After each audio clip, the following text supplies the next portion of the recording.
네, 윤석열 대통령이 오늘 우리나라를 방문하는 기시다 후미오 일본 총리와 정상회담을 갖습니다. 두 정상은 취임 이후 12번째로 만나 양국 협력 방안을 논의하는 건데요. 구체적인 성과가 도출될지 관심이 모아지고 있습니다. 네, 관련 내용들 이 최은미 아산정책연구원 연구위원과 함께 이야기 나눠보겠습니다. 어서 오십시오. 안녕하세요. 네, 안녕하세요. 안녕하십니까. 앞서 전해드린 것처럼 기시다 후미오 총리가 오늘 1박 2일의 일정으로 방한합니다. 이제 윤석열 대통령과 만나서 정상회담을 갖게 되는데 12번째 만남이고요. 양국 정상이 이렇게 많이 만난 적이 있었나 싶을 정도인데 어떻습니까?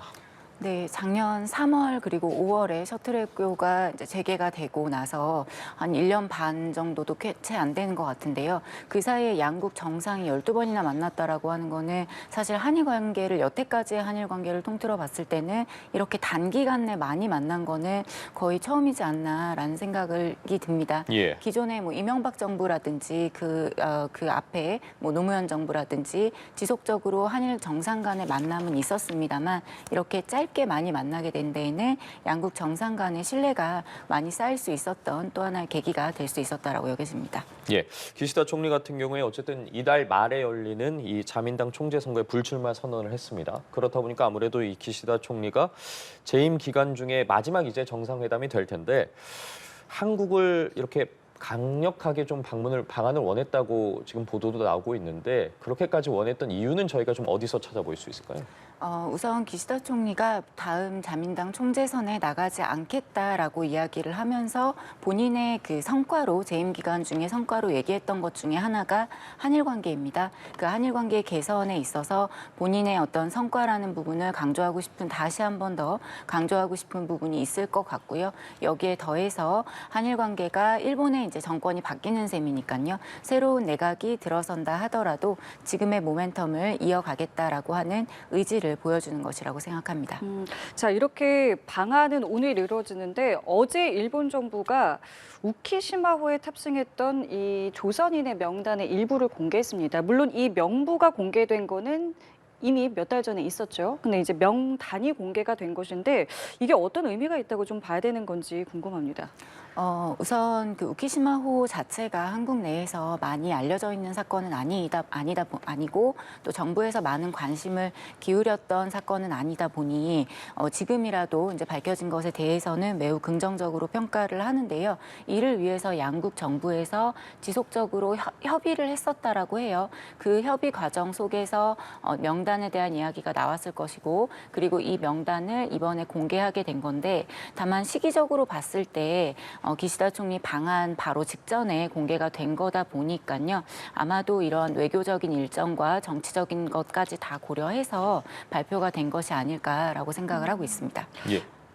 다만 이 유족들 같은 경우에는 사고 원인에 대해서 이거 일본이 고의로 폭파한 거 아니냐, 원인 규명이 필요하다라고 지속적으로 좀 주장을 해오고 있는데 원인에 대한 부분도 뭐 어느 정도 이야기가 좀 나왔습니까? 그것까지 이야기는 하기는 조금 어려울 것 같고요. 일단 오키시마호 자체가 일단 잘 모르고 있는 분들도 많이 계실 텐데 1945년도 8월에 이제 해방이 되고 나서 한국으로 귀국을 하던 귀국선인 거죠. 첫 번째 귀국선이었는데 갑자기 일본 앞바다에서 폭발을 했습니다. 그렇게 됐을 때 이게 이제 왜 폭발을 했느냐라는 거에 대해서 일본에서는 기항 중에 해저 기뢰가 건드려져서 폭침을 했다라고 주장을 하는 거고 한국에서는 그렇게 하기에는 의혹이 되는 부분이 좀 많이 있다. 바깥에서 기뢰에 닿아서 폭침을 했다라기보다는 안에서 먼저 그 흔적이 남아 있다라고 해요. 그래서 이거는 의도적으로 폭발이 이루어진 것이 아니냐라는 의견들이 많이 있고요. 여기에 대해서는 아직은 양측 간의 어떤 또 하나의 어떤 그 뭐랄까요, 이제 원인이 이렇다라고 이야기하기는 좀 어려운 상황인 것 같고, 다만 명단이 공개가 됐으니 앞으로 이 명단들을 근거로 해서 이번들에 대한 어떤 피해 보상과 그리고 진상 규명 관련된 노력들이 더욱 이루어질 것으로 여겨집니다. 사실 지난해부터 뭐 한일 간의 최대 이슈라고 할 수 있는 이 강제동원 문제에 대해서 대해서 좀 배상을 완전히 이루지 못한 상태지 않았습니까? 관련해서 이번에 이렇게 명단도 그렇고요. 앞으로의 좀 한일 관계에 있어서 좀 어떤 영향을 미칠지도 궁금하거든요. 그러니까 강제 동원 관련해서는 사실 굉장히 많은 피해자분들이 계시기 때문에 우리가 물론 작년 3월에 우리나라에서 그 대법원 판결에 대한 해법을 발표를 하긴 했습니다만은 예. 그 외에 그 해법의 테두리 안에 들어가지 않는 분들이 훨씬 많이 있는 거죠. 그래서 앞으로 더 과제가 많이 남아 있다라고 여겨지고요. 우키시마호 같은 경우에는 사실 그 속에서도 더 주목을 못 받았던 관심을 좀 덜 가졌던 분들이었기 때문에 그분들을 포괄할 수 있다라는 의미에서는 긍정적으로 평가를 합니다만 실제로 그러면 이분들이 원하는 진상규명과 그리고 피해 보상 그리고 유골 반환이라든지 이러한 것들이 이루어지기까지는 더 많은 시간이 걸릴 것 같고요. 가장 중요한 건 아마도 정부 차원에서 지속적으로 이 부분에 대해서 관심을 갖고 시행을 하려는 노력이겠죠. 지금은 관심을 많이 받지만 네. 이 관심이 좀 사라질, 좀 옅어질 가능성이 높기 때문에 그러한 노력이나 이제 관심이 더 많이 필요한 시기라고 여겨집니다. 알겠습니다. 자, 이번엔 다시 한일 정상회담 이야기로 가보겠습니다. 1박 2일 동안 이제 우리나라에 있게 되는데 어떤 일정들이 이제 좀 소화가 되는 겁니까? 네, 일정은 뭐 일단은 우리 정상과의 만남이 있고 그리고 정부 차원에서 만남이 있는데 사실은 지금 보도에 어느 정도 나왔는지 잘 모르겠습니다만은 젊은 세대들과의 좀 대화가 예정이 되어 있다는 얘기를 들었습니다. 그래서 대학생들과의 대화라든지 이러한 것들을 통해서 한일 양국이 좀 강조를 하고 있는 미래 세대에게 주는 메시지라든지 이러한 이야기들을 하고 돌아갈 것으로 여겨집니다. 자, 그리고 이제 가장 이제 주목되는 것은 이제 아무래도 회담일 것이고 이제 거기서 이제 다뤄지는 의제들일 텐데 뭐 어떤 의제들이 좀 논의가 될 수 있을 거라고 보시는지요? 네, 언론에서 많이 나왔던 얘기 중에 하나가 일단 그 양국 간의 출입국 심사 간소화라고 하는 출입국 절차 심사 간소화가 하나 있고요. 그리고 또 하나가 그 제3국에서의 한국과 일본인을 어떤 위험 상황에서 구출을 하는 그러한 양해각서를 체결을 한다라고 합니다. 그래서 이러한 논의들이 좀 이루어질 것이라고 여겨지고요. 그 외에는 아무래도 안보 관련된 문제들도 있을 거고 양자 간의 논의 주제로 본다면 내년도가 한일 국교 정상화 60주년이기 때문에 이 부분에 대한 협력 사업에 대한 논의가 있을 것으로 여겨집니다. 예, 말씀해주신 부분들을 비롯해서 좀 한일 관계 개선에 좀 실효성이 있는 대책들이 나오게 될지 또 기시다 총리가 좀 전향적인 입장을 밝힐지에 대해서도 좀 관심이 가거든요. 어떻게 예상하고 계십니까? 네, 공동선언을 발표를 할지는 모르겠습니다만은 현재까지는 이제 그렇진 않은 것 같고요. 그렇다고 하면 개인적으로는 좀 아쉽기는 한데요. 마지막으로 방문하는 것이다 보니 여러 메시지를 던지고 갔으면 좋겠는데 우선은 그런 내용들은 좀 기대되기는 어려울 것 같지만 양 정상이 그리고 양 정부가 강조하고 있는 한일 관계 개선으로 인해 양국 국민들이 체감할 수 있는 한일 관계가 개선이 됐더니 이런 부분이 좀 편리해졌구나, 좋아졌구나라고 하는 부분은 지난 1년여 동안 지속적으로 강조를 했었기 때문에 아마 이 부분에 조금 더 방점을 두고 논의가 이루어질 것 같고요. 어떤 전향적인 메시지가 나오지 않는다고 하더라도 지금 끝나는 게 아니니까요. 다음 총리도 있을 것이고 그리고 앞으로의 한일 관계를 생각을 할 때 한일 관계의 어떤 방향성 그리고 현재 우호적인 관계를 지속해 나간다라는 의미를 전달하는 것만으로도 저는 충분히 의미가 있을 것으로 여겨집니다.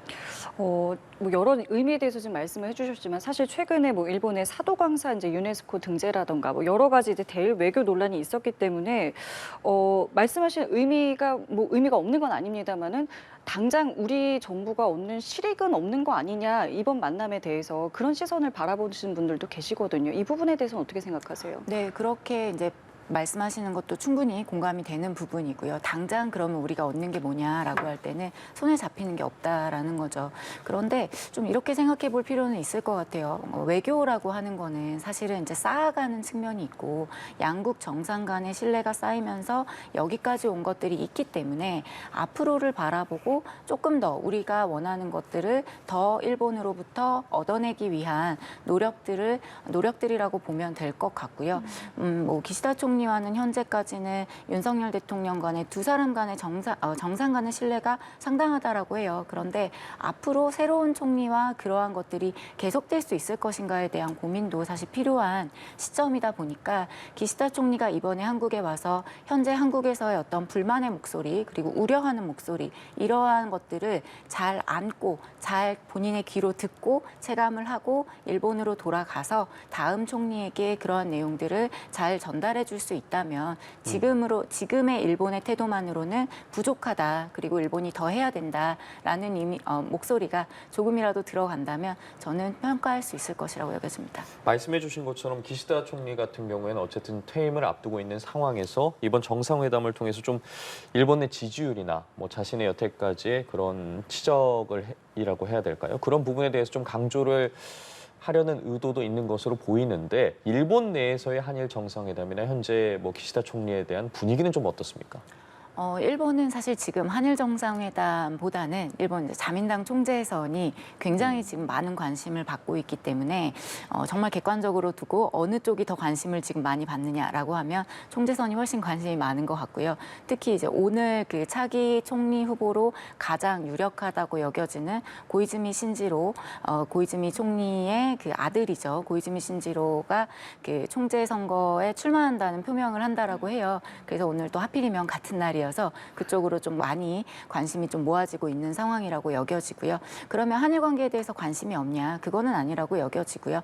일본 내에서 특히나 한일 관계 개선이라든지 현재의 분위기를 이어나가야 된다라고 하는 거는 광범위한 컨센서스가 있기 때문에 그러한 차원에서 좀 볼 수 있다고 여겨집니다. 그럼 지금 상황에서 가장 유력한 차기 대표는 어떤 인물이라고 저희가 좀 보면 될까요? 현재까지는 일단 예. 고이즈미 신지로라고 하는 방금 말씀드렸던 고이즈미 신지로 전 환경 대신이죠. 이 사람이 가장 유력하다라고 많이 보도가 되고는 있는데 근데 아직 이제 9월 27일이 총재 선거이고 네. 아직 한 20여일 남아 있는 상황이다 보니까 아직까지는 좀 예단하기는 어려운 상황입니다. 만약에 지금 말씀하신 이 뭐 고이즈미 신주로를 비롯해서 이제 어떤 인물이 이제 될지는 모르겠습니다만은 한일 관계가 이전과 좀 비슷한 어떤 흐름을 가지고 갈 거라고 보시는지 아니면 조금 이전과는 좀 달라진 분위기가 연출될 것 같으신지 어떻게 좀 예측하고 계세요? 우선은 우리 다 이제 알고 있는 것처럼 자민당 총재가 일본의 총리가 되는 시스템이기 때문에 자민당의 총재가 바뀌는 거고 우리로 치면 이제 당대표가 바뀌는 그쵸. 거기 때문에 당의 방침이나 당의 어떤 그 한국에 대한 인식이라든지 정책이라든지 이런 게 바뀐다라고는 볼 수 없어서 한국에 대한 어떤 인식, 방침, 정책, 전략은 기본적인 틀은 유지할 거라고 생각이 듭니다. 다만 제가 우려를 하고 있는 거는 현재 이름이 올라와 있는 10명에서 한 12명 정도 되는 후보들 가운데 한국과의 연이 굉장히 깊거나 혹은 한국과 한일 간에 있는 우리가 소위 이제 불안 요소로 여겨지는 역사 문제 관련해서 좀 전향적인 입장을 표명하고 있는 후보는 없거든요. 그런 차원에서 봤을 때는 여태까지의 한일 관계에 가장 리스키하다고 여겨졌던 역사 문제 관련해서 이들이 어떤 입장을 표명을 하고 어떤 인식을 보이느냐가 또 하나의 리스크로 작용을 할 수 있다라는 거고 그 부분에 대해서는 아마 의도를 했건 하지 않았건 일본에서 모르고 있을 수도 있을 것 같아요. 차기 총재들이. 그러면 그 부분이 저는 사실 개인적으로 기대하고 있는 부분인데 기시다 총리가 이번에 방문을 해서 한국과의 외교 관계에 있어서는 이러이러한 부분은 주의할 필요가 있다라는 것을 전해주고 그게 그 새로운 총리에게 좀 스며든다면 저는 앞으로 한일 관계도 좀 기대해 볼 수 있지 않을까라고 생각합니다. 예, 알겠습니다. 기시다 후미오 총리의 방한과 오늘 있을 이제 한일 양국의 정상회담까지 어떤 이야기들이 나올지 좀 지켜봐야 할 것 같습니다. 지금까지 최은미 아산정책연구원 연구위원과 이야기 나눠봤습니다. 말씀 고맙습니다. 감사합니다. 감사합니다.